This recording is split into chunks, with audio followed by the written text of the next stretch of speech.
Osiele ọwọ́ yìí dà. Ẹ̀yin tí wọ́n 6 ọwọ́ yìí dà.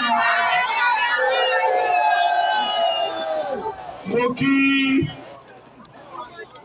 Ward 6 Osiele. Mo kí àwọn bàbá wa.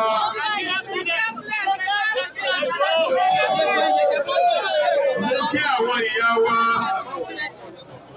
Mo kí àwọn baálẹ̀. Ẹ jẹ́ rí ojú Iyaloja bẹ́ẹ̀ jọ.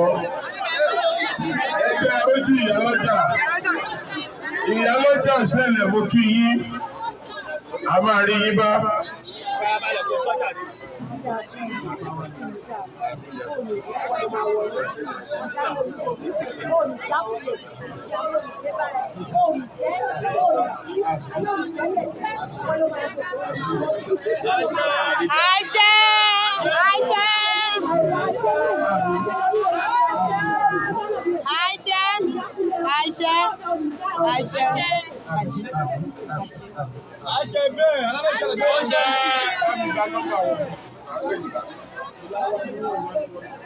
Mo kí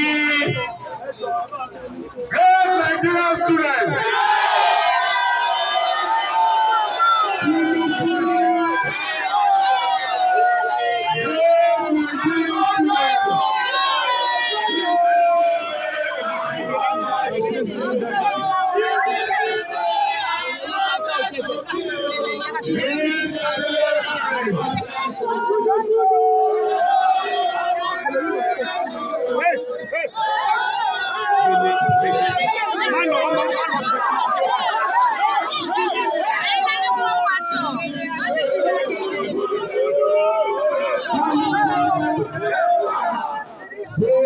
Solidarity forever.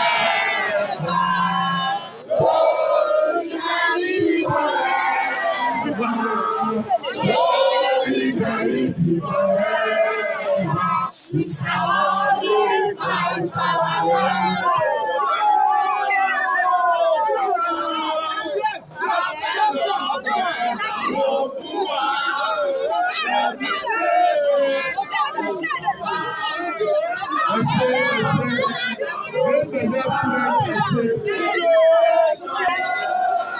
Mo kí gbogbo wa pátápátá.